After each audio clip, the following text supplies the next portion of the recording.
This anime continues with Toyohisa and his comrades resting in their hideout after a long day of training the elves in fighting techniques and weapons skills. Not long after, they sensed a threat approaching them. At the same time, two of the Ends, John Dark and Gilles de Rise, and a Black King's army cavalry were heading to their hideout. Arriving there, John and Gilles massively massacred the elves, who were completely unprepared for the sudden attack. They deliberately did that to provoke the appearance of Toyohisa and the drifters. Not long after, Toyohisa appeared and approached John without fear. Meanwhile, Nobunaga and Shara were seen evacuating the elven women and children to a safer place. He asked Shara to gather the male elves and told them to prepare because they would soon be fighting against the enemy cavalry. However, Yoichi doesn't seem to agree with his plan to pit the inexperienced elves' strength against the much more trained Black King's army. Even so, Nobunaga tried to convince Yoichi that he had a good reputation for destroying enemy cavalry. Hearing his words, the doubts in Yoichi's heart finally disappeared because he was very sure that Nobunaga was not joking, and he decided to entrust the war strategy to the leader of the Oda clan. Knowing that Yoichi was a drifter, Gilles attacked him. Even though Yoichi managed to dodge the attack, he did not deny that Gilles was a formidable warrior with strength that could not be underestimated, so Yoichi realized that this battle would not be easy for him to win. At the same time, Toyohisa looks overwhelmed by John, who has the power to manipulate fire. He found it difficult to approach and attack her because of her power. Unlike the drifters, who can only rely on their knowledge and physical strength during their lifetime, the Ends were awarded magical powers when sent to the world, so they became difficult to beat. Knowing that Almanu has magical power, Toyohisa asks her to help him defeat John. Although John has very terrible firepower, he feels confident that they will be able to defeat her because she is actually just an amateur on the battlefield. Hearing his words, Almanu once again admired him for being able to think of various possibilities to defeat the enemy in such a short time. Instead of being afraid of an opponent with terrible power, Toyohisa is confident in saying he will win the fight against John quite easily. Meanwhile, Yoichi, involved in a fierce battle against Gilles, seemed overwhelmed because of the large difference in their strength. Even so, Yoichi could still match Gilles and launch an attack on the vital point in the man's body. But gradually, Yoichi began to feel hopeless because all his attacks seemed useless to Gilles, even though he had launched a deadly attack that even the strongest enemy could not dodge. In the forest, Nobunaga and the elves were already in their positions to attack the enemy cavalry troops about to head into battle. With the archery abilities the elves possessed, they could finally overthrow the enemy cavalry troops quite easily, thanks to Nobunaga's directives and precise strategy. Even though they had defeated the army, Nobunaga and the elves did not feel relieved because there were still two Ends that had to be killed before the madness of the Ends claimed many innocent lives. Switching back to Toyohisa's fight against John, he asked Almanu to create a barrier between himself and John. He planned to use the wall as a leap to attack John directly, and what impressed Almanu even more was that Toyohisa had figured it all out. With one swift movement, he lunged forward at John and threw her body into the well that was near them. Because the well was filled with water, she could not use her firepower. John was sinking to the bottom of the well and was reminded of her past. She was put on trial for heresy in Rouen on January 9, 1431. She was accused of being blasphemed by wearing men's clothes, acting upon demonic visions, and refusing to submit her words and deeds to the church because she claimed she would be judged by God alone. At the end of her life, John was then visited by Ise, who recruited her to become one of the Ends and sent her to that world while giving John the magic power to manipulate fire. Turning to the present, John finally woke up from her daydream when Toyohisa tried to lift her body from the well. He had intended to kill her, but after knowing that she was a woman, he gave up his intention because he had the principle not to hurt women, even though she was his enemy. Toyohisa told John to leave and never return to the battlefield to fight him because violent battles are not the right place for a woman. However, she didn't seem to care about his words and instead tried to attack him, so he was forced to knock her unconscious. In the meantime, Yoichi is still involved in a fierce battle with Gilles. Yoichi seems increasingly overwhelmed because, as an ordinary human, his energy is starting to drain and is different from Gilles's. He was awarded incredible strength and durability by Ise when he was sent to that world. Nobunaga and the elves, who finally arrived, tried to help Yoichi by repeatedly shooting arrows at Gilles. However, even with the attacks they did simultaneously, Gilles still could not be overthrown, so the elves began to become desperate and assumed that Gilles was an immortal monster. Despite witnessing how well Gilles withstood all their attacks, Nobunaga refused to believe that Gilles was an immortal monster. Nobunaga believes there must be a way to defeat him, who has very strong physical strength. When he was thinking of a way to overthrow Gilles, a group of people suddenly appeared and fired consecutive shots at Gilles. They turned out to be Seimei and his comrades, who finally arrived at that place after traveling quite a distance from the kingdom of Carneades. At the same time, Jill's body, immune to attacks from Yoichi and the elves, instantly lost its resilience and slowly disintegrated into several pieces. Dying from being hit by a machine gun indiscriminately, Jills looked up at the sky and saw that a dragon had managed to save the unconscious John. Shortly afterward, his body turned into a lump of salt until it finally disappeared. After the battle, Seimei met Nobunaga and the others and introduced himself as Abe no Haruakira, better known as Abe no Seimei. Seimei said that he was the leader of the Octobrist organization, who assigned him to watch over the drifters. On the other hand, Yoichi looked very surprised when he heard the voice of a familiar man talking to him. That man was Minamoto no Yoshitsune, a ruthless general of the Minamoto clan and Yoichi's former commander. Minamoto then warns him that soon they will meet on the battlefield as opponents in that world. Not long after, Toyohisa finally arrived at that place, where he met Seimei, who revealed that he was a drifter sent to that world by a mysterious man with glasses he met in a hallway with many doors. After finally arriving in that world, Seimei realized that his job was to fight the Ends and the Black King. Toyohisa told them he had just knocked John out and let her go. Upon hearing that, Seimei and Almanu suddenly felt shocked because the drifters should have ended the End's life without considering anything. However, Toyohisa remained firm in his stance that he would not hurt women even if they were opponents. Seimei realized that he would not be able to persuade Toyohisa to follow the rules they had believed in all along, so he decided to let it be, even though Toyohisa's life principles could sometimes harm them while on the battlefield. Almanu then asked about an old man who had come with Seimei, to which he explained that the old man was a drifter named Hannibal Barca, a great military commander of his time. Furthermore, Seimei informed them that there was one more drifter with them, namely Hannibal's adversary, Scipio Africanus. However, on the way, they are attacked by the Black King's army, causing Scipio to fall from the carriage and be forced to abandon him. The scene then switches and shows Scipio walking through the wilderness while trying to find the whereabouts of Hannibal and the others by following the trail of shoes on the ground. However, the trail instead led Scipio to Naoshi's fighter plane.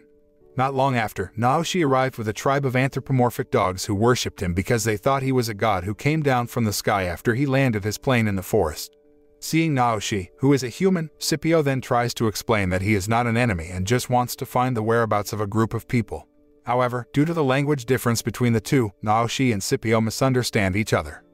Elsewhere, Nobunaga, who seemed impressed with Sunden's kid's Gatling gun, asked how the rifle worked. After receiving information about the Gatling gun, he thought they should produce this weapon and a large amount of ammunition. He firmly believed their chances of winning the battle against the Black King's army would be greater. Upon hearing that, Seimei informed him they had previously tried to fight the Black King's army with that weapon, but it was not very effective. Even so, Nobunaga remained optimistic because he had previously prepared gunpowder, which became an important part of ammunition.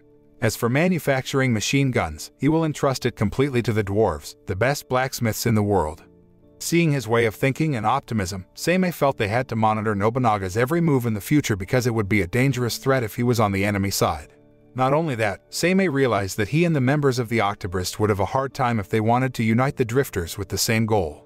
This is because the drifters have their own life principles and ways of thinking that sometimes contradict each other. On the other side, the Ends have the same principles and goals as the Black King, so they are easier to put together and direct to reach their goals faster. After that, Seimei then asked Nobunaga about their next plan. He informed that he and his troops would attack the other military bases of the Orde Empire to free the dwarves, then invite them to form an alliance and form a great power that would overthrow the Orde Empire's power. Furthermore, Nobunaga informs that he plans to establish a multiracial federation, and Toyohisa will be appointed supreme leader. Seimei, who did not agree with the idea, then told Nobunaga that the federation had the potential to create a power struggle. But he seemed to ignore Seimei's words and argued that the multiracial federation would improve all races' lives. Seimei asked Nobunaga why he handed over the reins of leadership to Toyohisa, not himself, who took the lead. Nobunaga then revealed that he felt he had failed in carrying out his duties as a leader because when he was still the leader of the Oda clan, he was betrayed by members of his own clan. However, he saw Toyohisa fulfill all the qualifications needed to be a good leader, and Nobunaga took on the role of a loyal assistant who accompanied him. Meanwhile, Toyohisa approaches Hannibal, who looks gloomy and tries to communicate with him. However, Hannibal babbled incoherently, so Toyohisa tested him by trying to attack the old man. Surprisingly, he could stop Toyohisa's attack with just a stick he was holding. Even though Hannibal was just a senile old man, Toyohisa could surely tell that Hannibal still had excellent eyesight and skills. Before leaving, Toyohisa then asked Almanu to take good care of Hannibal. That night, he informs the elves that he will attack the other military bases of the Orde Empire to free the dwarves. Hearing that, the elves were immediately surprised because, in fact, the elves had long been in conflict with the dwarves. the elves insisted that they and the dwarves would never get along. Hearing that, Toyohisa said he would not force his will on the elves because he felt sure that the true warriors would continue to fight alongside him to bring about peace and prosperity that was equal for all. Having expressed his wish, Toyohisa left the place and headed towards the Orde Empire's military base alone. Seeing his departure, Shara and his people finally decided to be with Toyohisa. After all, they had saved them from the cruelty of the nobles of the Orde Empire. Shara also emphasized to the elves that they must put aside their respective egos and form an alliance with the dwarves at a critical time like this. If they unite, they can tear down the empire and bring world peace. Meanwhile, on the way, Toyohisa accidentally meets Seimei and the drifters. They are planning to return to their base to monitor the movement of the Ends as well as find Scipio's whereabouts. At the same time, Nobunaga and Yoichi finally arrived, as did the elves, who decided to fight alongside Toyohisa. Meanwhile, Saint Jeremy plans to meet him and the drifters to strike a deal. On the way, Saint Jeremy and his assistants were discussing the Orde Empire's armory located in Gadalka, which was also the place where they held the dwarves. Saint Jeremy assumed that the drifters and the elves would attack and attempt to take over the place, and if that happened, they could no longer do anything to prevent the Orde Empire's destruction.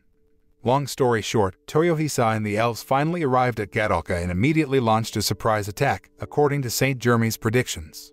When the soldiers of the Orde Empire were overwhelmed by the bomb attack, Toyohisa led the elves to break through the base's defenses and repeatedly attack, making the soldiers even more desperate.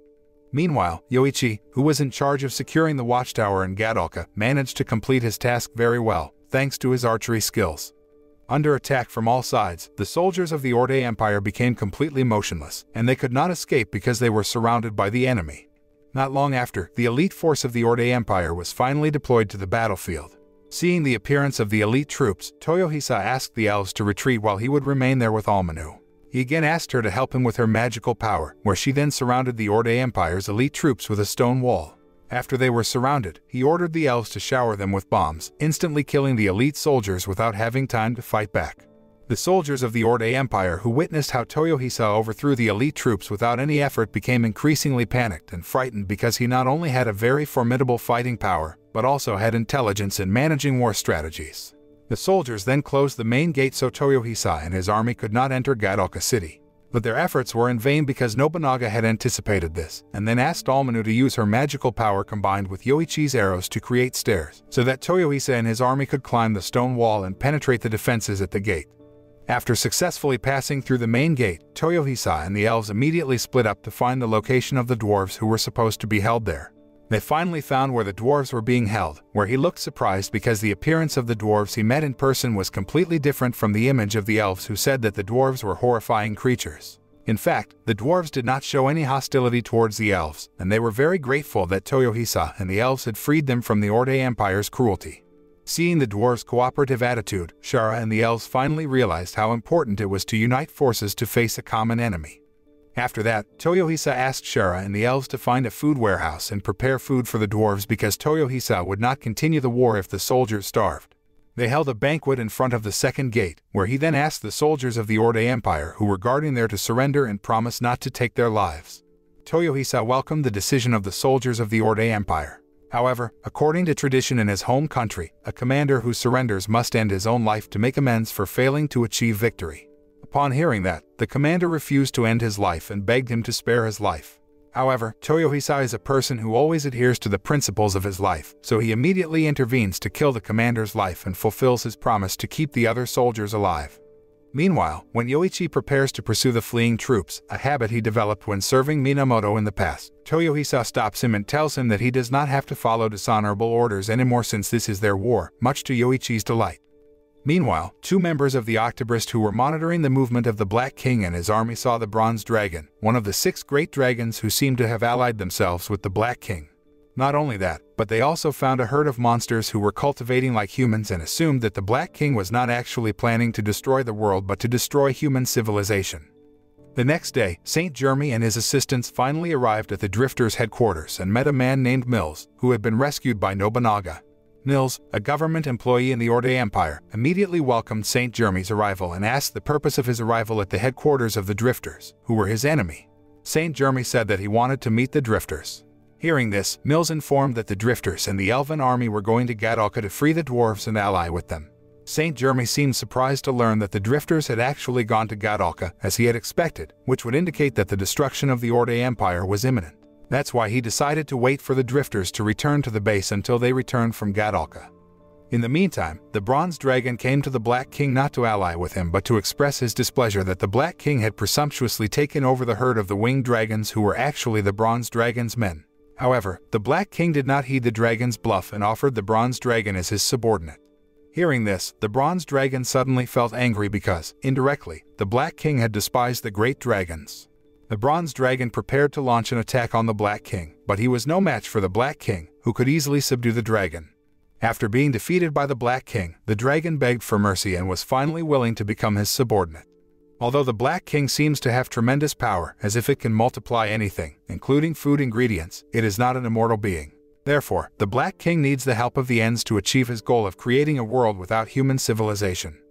On the other hand, John, who had just woken up from her stupor, was shocked and devastated when she learned that Jill's der Rise had been defeated by the drifters. Because of that, her ambition is to take revenge on Toyohisa and the drifters. Anastasia warns her not to underestimate the drifters because they don't know how powerful they are. Anastasia promises that she will help John to take her revenge on the drifters and asks her to rest so she can recover quickly. After that, Anastasia goes to Rasputin and discusses Toyohisa, which they think they should watch out for because he often acts out of bounds, and his thoughts are also very unpredictable. The scene then switches and shows Nobunaga explaining to the dwarves about the firearms that are planned to be mass-produced. With Nobunaga's detailed explanation, the dwarves finally understood the design and function of the weapon even though they had never seen it before and were able to manufacture it in just one day, with even better quality. Meanwhile, Toyohisa, training a group of dwarves on how to fight and use weapons, was suddenly surprised by the appearance of two Saint Jeremy assistants, Alesta and Flame. At the same time, Nobunaga was also very surprised by the arrival of Saint Jeremy, one of the most respected rulers in the Orde Empire. But more surprisingly, Saint Jeremy revealed that he was a drifter, as was Adolf Hitler, the founder of the Orde Empire. However, Nobunaga and Yoichi did not relax their guard, as Saint Jeremy looked suspicious. Saint Jeremy then stated his purpose in coming there, which turned out to be wanting to volunteer as an ally of the drifters in the fight against the Orde Empire. Turns back to Toyohisa, who happily accepts the challenge from Alesta and Flame to fight with them. However, he didn't need to bother exerting his strength because they admitted defeat just like that after meeting Hannibal and Yoichi. They had their own charisma to conquer their hearts. They only intended to test the drifters' abilities to ensure they were formidable and reliable allies. Not long after, Alesta was seen entering the city of Verlina, the capital of the Orde Empire. At first, the soldiers guarding the city gates prevented the man from entering because of his suspicious movements. However, after Alesta informed that the horse-drawn carriage that accompanied her was the war aid sent by Saint Jeremy, the faces of the soldiers looked happy because they were indeed experiencing a downturn and shortage of soldiers as a result of the ongoing war. In fact, the ones in the carriage were the drifters, the elves, and the dwarves, who were planning to launch a surprise attack on the capital that day. When they finally entered the city, Toyohisa and the others saw that the atmosphere of the capital was very concerning because the citizens lived in misery, which indirectly proves that the government officials of the Orde Empire only cared about power and were busy enriching themselves, while the commoners are left to suffer in poverty. Perhaps Saint Jeremy decided to ally with the drifters to stage a coup against the Orde Empire. He holds a meeting with the nobles of the Orde Empire, where he openly reveals that he is a drifter and plans to dissolve the Orde Empire's government, which is on the verge of collapse. Furthermore, Saint Jeremy said that the power over the Orde Empire would be taken over by Toyohisa as the supreme leader. Suddenly the nobles were very surprised to learn that they had to give up their power to the drifters, their enemies. The nobles opposed his decision and ordered the soldiers to arrest him. But at the same time, Toyohisa and his comrades have defeated the soldiers who guard the place, so they also have no choice but to comply with Saint Jeremy's wish to surrender full power to them. However, Rasputin, who has the same magical power as the Octobrists, can use his magic to possess other people from a distance, as he showed when one of the nobles met with Saint Jeremy.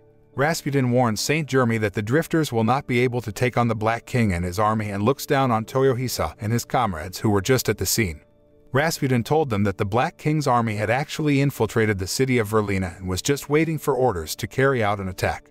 On the other hand, Toyohisa was very irritated because Rasputin humiliated himself and his troops, then slaughtered the enemy in front of him, making Rasputin shudder to see Toyohisa's brutal way of fighting. Toyohisa and Nobunaga did not waste the opportunity to verbally intimidate Rasputin so that he would become frightened and no longer look down on them. Rasputin, irritated by Nobunaga's actions, then finished his magic and reported to the Black King that the drifters had succeeded in seizing the power of the Orde Empire. Although Rasputin looked very worried because things didn't go according to plan, the Black King didn't mind it because they couldn't predict everything accurately. However, the Black King then asked Rasputin and Hijikata to continue their plan to control the city of Verlina and take over the power of the Orde Empire. If they fail to carry out the plan, the next step is to burn down the city so that no one, including the drifters, can occupy it and make it their base of defense. Meanwhile, Nobunaga had not actually set up a strategy against the Black King and his army because their plan was originally to take over the power of the Orde Empire from the nobles. Saint Jeremy told Nobunaga that he had prepared 500 formidable fighters nicknamed the Sacred Band of Thebes to strengthen their army. Nobunaga thought quickly and then devised a strategy by placing the Sacred Band of Thebes under his command and arming them with firearms that the dwarves had made. Toyohisa, who can fight at close range, is assigned to lead the dwarves on the battlefield, while Yoichi and the elves, who have archery skills, are assigned as reconnaissance troops and launch attacks from a distance. With this strategy, Toyohisa and the drifters are confident they can win the battle against the Black King's army. Moreover, they also benefited from the Octobrist's long-distance communication tool that could allow them to communicate with each other. They left it entirely to Almanu, who served as an informant. Rasputin and Hijikata and the Black King's army finally arrived at the city of Verlina and launched an attack. However, the attack was blocked by Nobunaga and the Sacred Band of Thebes, who then counterattacked by shooting at them. After that, Nobunaga asked Almanu to inform Yoichi to prepare for a ranged attack while they would pave the way for Toyohisa and the dwarves to attack Hijikata, the army leader. While Murasaki seemed amazed by the war strategy of Toyohisa and the drifters that he sent, it was not the case with Hijikata, who seemed so furious that the drifters had managed to scatter his troops in the front row. Hijikata, who had studied the tactics used by the drifters, then ordered his troops to spread out and move in small groups so that they would not be easily targeted by Nobunaga's team, while Hijikata would face Toyohisa head-on. Seeing the enemy's movement change, Toyohisa and Nobunaga wondered about what really happened. Yoichi informed them that the enemy was moving in small groups and had spread throughout the city. In addition, they deliberately set fire to people's houses to limit visibility so that the archer and shooter teams could not carry out attacks. After hearing this, Nobunaga felt anxious and assumed that the current army leader was not an ordinary person but someone smart enough to guess their strategy and devise tactics to match it. On the other hand, Hijikata finally appeared before Toyohisa and immediately drew his sword, preparing to attack him. Hijikata, who turns out to be holding a grudge against the Shimazu clan, intends to take revenge on Toyohisa, who is part of the Shimazu clan. When he was involved in a fierce battle against Hijikata, Nobunaga and Yoichi then rushed to the government building where Almanu was because the enemy troops were trying to occupy the place to gather strength. Meanwhile, Toyohisa deliberately provoked Hijikata's anger to make him furious. Full of anger, Hijikata indiscriminately attacked him, breaking his sword. However, Toyohisa didn't seem afraid, even though his whole body was covered in wounds from Hijikata's sword slashes. In the middle of the fight, a loud explosion suddenly startled them both. The explosion turned out to be from Yoichi attacking the Black King's army, who gathered in one place after he and the others had set a trap to trap them there. Meanwhile, Nobunaga and his troops managed to corner the enemy troops who tried to occupy the government building and massacred them all. At the same time, Hijikata finally realized that Toyohisa was just a diversion to keep himself busy while Nobunaga and the others massacred his entire army. Hijikata, who was getting increasingly furious, attacked Toyohisa repeatedly. However, he managed to withstand the attack and gave quite a fierce resistance until finally, the Black King asked Hijikata to retreat in the middle of the fight. At first, Hijikata was reluctant to end his fight with Toyohisa, who was starting to run out of energy. But then, he finally obeyed his master's orders and left the fight in defeat, while Toyohisa collapsed unconscious due to severe injuries all over his body. Rasputin and Hijikata then apologized to the Black King because they had lost against the drifters. However, the Black King didn't mind because the battle aimed only to test the enemy's strength and learn their strategies. In addition, the Black King felt confident they would win the battle with the help of Akechi Mitsuhide, who was Nobunaga's rival. Although the drifters managed to defeat the troops led by Hijikata, the war badly damaged the city of Verlina. After a fierce battle against Hijikata, Toyohisa still hasn't regained consciousness due to his severe injuries. When Yoichi stitches Toyohisa's wound, he is reminded of his first meeting with Toyohisa, who was seriously injured in the Battle of Sekigahara. Seeing Toyohisa's body covered in scars, Yoichi thought he was a true fighter, so he was not surprised by his stubborn and always death-defying attitude. Nobunaga, who heard this, agreed with Yoichi and said that people like Toyohisa will not stop until he gets what he wants, even if life is at stake. Saint Jeremy then asked Nobunaga about their next move. Nobunaga said that they must form alliances with other kingdoms. If they refused, he would not hesitate to wage war on any party who refused to form an alliance. Meanwhile, elsewhere, a member of the Octobrist named Doug and one of his colleagues assigned to oversee the movement of the Black King and his army in the Carnide's fortress decided to infiltrate the base by disguised as soldiers of the Black King. When they finally entered the place, they were surprised to find out that the monsters and the demi-human races had implemented a human-like life system, such as opening a market as a trading center. In fact, they also made humans slaves and freely traded humans like livestock for meat consumption. Doug and his comrade also wondered about what the Black King had done to make the monsters have a civilization like humans in a short time. However, their disguise was discovered by Minamoto, who then told them that what they had just seen was only a small part of the power possessed by the Black King's army. Doug and his comrade try to fight him, but they are not worthy opponents for him, one of the ends. He can easily defeat Doug and kills him brutally. Minamoto told Doug's comrade that the thing the drifters had to fear was the monsters who decided to join the Black King's army. Hearing this, the member of the Octobrist was suddenly shocked because all this time, the monsters were known as a race that always fought each other. He shuddered, knowing that the monsters had worked together to form a very powerful force. With pride, Minamoto said that all these achievements, none other than because of the greatness of the Black King. At the same time, the Black King appeared before the two of them and, surprisingly, asked Seimei to reveal himself immediately. The Black King apparently knew that Seimei had been hiding behind his men all this time. Having been found out, Seimei suddenly appeared in front of them miraculously. They debated the differences in views between the two of them regarding creatures called humans. The Black King assumes humans are just creatures who always make mischief worldwide. However, Seimei disagreed with the Black King because, according to him, all races, including humans and monsters, had the potential to cause damage wherever they were, especially if they had an arrogant and greedy nature.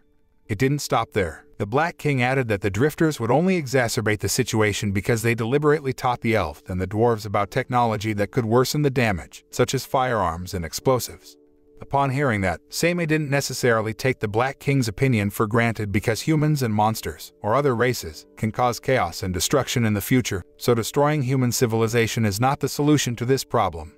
Before leaving there, Seimei told the Black King that humanity would never give up. Likewise, the drifters will fight the Black King and his army to the end.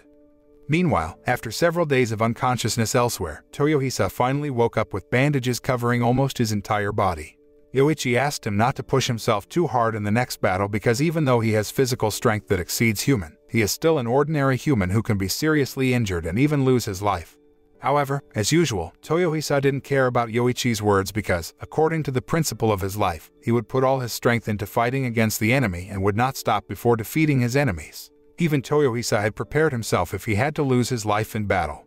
Yoichi doesn't mind Toyohisa's principle of life, which according to him, is the principle of a true warrior. However, what worries him is that if Toyohisa dies on the battlefield, no one will be able to rekindle the soldiers' fighting spirit and lead the troops valiantly. In addition, Yoichi did not deny that Toyohisa's existence had made him and Nobunaga excited to defeat the enemies on the battlefield. The scene then switches and shows Nobunaga meeting with the Orde Empire's nobles, where Nobunaga openly asks the nobles to donate their wealth to finance the war against the Black King. Not only that, but Nobunaga also asked Saint Jeremy to form an alliance with the merchant guild Gubinin because they have a very formidable naval fleet, and it has been proven by their success in winning the battle against the Orde Empire troops some time ago. Furthermore, Nobunaga plans to strengthen their army by recruiting the Orde Empire's elite troops, divided into 4 groups. Because the first army has joined their army, he also plans to recruit elite soldiers in the 2nd, 3rd, and 4th army. They spread throughout the Orde Empire because they must overcome the region's rebellions. Soon afterward, Saint Jeremy told Nobunaga that there was no need to put too much hope in the 2nd army because they seemed to have been defeated by a swarm of beasts that had attacked them in the middle of the forest. Therefore, they should be paying attention to the 3rd and the 4th army right now. After that, because all the nobles of the Orde Empire had gathered, Nobunaga planned to introduce Toyohisa as the ruler of the Orde Empire and the person who would lead them on the battlefield. However, Toyohisa instead acted ridiculous while desperately looking for food. Hence, the nobles became unsure of the figure of their new leader, who was said to be very violent on the battlefield. Meanwhile, 500 miles from the Orde Empire lies Gubinin, a nation ruled by 7 guilds and led by the secretary of the Shylock Bank and Trading House, Banzelmesh and Shylock VIII. That day, Shylock and his right hand, Nasal Brigante, were meeting with a drifter named Tamon Yamaguchi, an admiral of the Imperial Japanese Navy during World War II who had helped Gubinin defeat the Orde Empire. Shylock asked Admiral Tamon to join Gubinin's navy because it was Admiral Tamon's direction and strategy that enabled them to win the battle against the Orde Empire. With him joining their army, Shylock feels confident that their navy will be increasingly invincible. Admiral Tamon agreed with Shylock's request and asked about their next move. Shylock explains that they will only defend their territory in the sea because Gu Binin's troops become invincible if they fight in the sea, in contrast to the Orde Empire's troops, who control the land. Furthermore, Shylock revealed that he was never interested in seizing the territories of other kingdoms, including the Orde Empire, because it was not profitable for them. After all, the Orde Empire did not have the resources they needed or could make a profit. Moreover, the Orde Empire is also experiencing a crisis due to rebellions happening everywhere, so what Gu Binin needs to do right now is wait for the Orde Empire's power to collapse. Hearing this, Admiral Tamon then praised Shylock's thinking, which he considered quite clever and not rash. However, Admiral Tamon then said that for now, he is not interested in joining the Gu Binin fleet, even though Shylock has offered many luxurious facilities and considerable wealth. Admiral Tamon apparently remained steadfast in his stance, so even Shylock could do nothing but respect his decision. Even so, Shylock was sure that Admiral Tamon would join them sooner or later, so he didn't change his mind about recruiting the Admiral into Gu Binin's fleet. Admiral Tamon's refusal was not without reason. He still wanted to make sure that Gu Binin was a side worth fighting for and not an enemy who was oppressing the weak and powerless. Elsewhere, Toyohisa enlists the help of the dwarves to repair the sword that was broken during the battle against Hijikata. However, upon seeing the sword, the dwarves said that Toyohisa's sword forging technique was too complex, and they had never seen such a good technique. However, the dwarves said they would try to repair Toyohisa's sword and learn the complex forging technique. Meanwhile, Nobunaga, who was messing around with the 3rd and 4th armies and was reluctant to ally with them, then devised a plan to pit the leaders of the two armies against each other because he firmly believed that the leaders of these troops must be very easily persuaded by the lure of power over the territory of the Orde Empire. Long story short, Nobunaga sent a letter to the 3rd and 4th Army's army leaders stating that the Orde Empire's capital had been conquered and the nobles had been massacred by the enemy. Therefore, the Orde Empire now needs the figure of a new leader who could bring about better changes in the Orde Empire and restore its former glory. Nobunaga's plan turned out to be a success because the leaders of the elite troops raced to the city of Verlina to claim power over the Orde Empire, until finally, the leader of the 4th Army, General Lemek, was killed in the battle against the 3rd Army when they were about to head for the army to the city of Verlina. Meanwhile, Yoichi is assigned to kill General Jigmente, the 3rd Army's leader. Shortly afterward, Nobunaga ordered the elves to disguise themselves as troops of the 4th Army to imply that their leader had been killed by the 4th Army. After dealing with the 3rd and 4th armies, Nobunaga sent a letter to the other nations and kingdoms they had been fighting and proposed a true truce. Hearing the plan, Saint Jeremy seemed pessimistic because the Orde Empire's war against other nations had been going on for years, so they would definitely find it difficult to accept the ceasefire option, especially now that they knew that the Orde Empire was experiencing a power crisis. Nobunaga and Saint Jeremy's debate became increasingly fierce, especially after Nobunaga suddenly stated that he planned to massacre the soldiers of the 3rd and 4th armies, while Saint Jeremy still insisted on taking over the troops to strengthen their troops in the war against the Black King and his army. Saint Jeremy thought so because compared to the Black King's army, their troop numbers were still very far apart, so increasing the number of troops would be much more profitable. Nobunaga did not deny that his ideas were quite good and benefited them, but Nobunaga thought they would find it difficult to unite the two elite armies who were already hostile to each other, so slaughtering them would be much easier. Moreover, Nobunaga feels that the two armies will bring trouble to the drifters if they are left alive. When he and Saint Jeremy were developing war strategies and future diplomatic plans, Toyohisa was seen relaxing with Hannibal Barca, even though Toyohisa was their supreme leader who should also be involved in managing everything. Seeing this, Almanu then asked Toyohisa why he was even relaxing when the other drifters were planning strategies. He replied that he was not the type of person like Nobunaga, who was good at strategizing and conducting diplomacy to secure their power. Toyohisa says that the only thing he knows about war is to keep fighting until the last drop of blood. He emphasized that he didn't mind if he had to die while fighting because dying on the battlefield was an honor for a warrior like himself. The scene then switches and shows Seimei and the drifters meeting Admiral Tamon and inviting him to join their alliance. Meanwhile, Saint Jeremy rushes to Gu Binin after Shylock responds to Nobunaga's request for a ceasefire. Shylock then asks the Orde Empire to send representatives so that they can discuss further the options for peace between the two sides. Even Saint Jeremy assumed that negotiations with Gu Binin wouldn't be easy. However, he would try to reach the agreement he and Nobunaga hoped for and form an alliance with Gu Binin. Saint Jeremy then reveals to Shylock that the Orde Empire needs their help to supply food and some money. Furthermore, he showed Shylock his firearm and ammunition and said they would arm Gu Binin's troops with these weapons, but they needed money to produce them on a large scale. In addition, Saint Jeremy explained about the Black King and his army, who planned to destroy mankind and create a new world without human civilization. After listening to all of Saint Jeremy's presentations, Shylock immediately agreed to his request to supply the Orde Empire with food and money. indicating that Gubenin was willing to form an alliance with the Orde Empire to face the Black King and his army, which threatens their safety. Elsewhere, the anthropomorphic dogs tribe appears to be in a heated argument with the anthropomorphic cat tribe, even though they previously allied themselves to defeat the elite forces of the Orde Empire. Naoshi, considered a sky god by the anthropomorphic animal tribes, intervened and managed to quell the dispute until Butch Cassidy and the Sundance Kid finally arrived to deliver a letter from Admiral Tamon. Naoshi, who knows Admiral Tamon because both are Japanese soldiers who fought in World War II, seems surprised to learn that he is also in that world and asks Naoshi to join him and the Drifters in fighting the Black King. Sundance Kid then told Naoshi and Scipio that the Black King and his army had moved to the south to start the battle, so they didn't have much time and had to hurry to strategize and prepare all the things needed in battle. At the same time, Seimei immediately dispatched members of the Octobris to spread out in all directions and warned other kingdoms in the south and surrounding areas to prepare themselves for the attack of the Black King and his army, which was expected to arrive in the next few days. The following day, the Black King seems to have prepared his army of monsters and the demi-human races divided into several groups and under the command of the Ends. While Akechi Mitsuhide was ordered to lead the army of centaurs, Hijikata would lead the troops in the vanguard and pave the way for the main army led by the Black King. Meanwhile, Anastasia will lead the troops in the rear. In this battle, Rasputin is assigned to spy on the movements of the Drifters. Before heading to the battlefield, the Black King ordered his troops to slaughter all humans and any race that defended humans and was on the enemy's side, including women, the elderly, and children. Long story short, the Black King and his army finally arrived at a kingdom closest to their base's border and immediately launched an attack indiscriminately. Even though Seimei and his men had warned the leader of the kingdom about the dire threat from the Black King and his army, they didn't seem to care and arrogantly boasted of their military might. The royal soldiers became overwhelmed when facing attacks from the Black King and his army.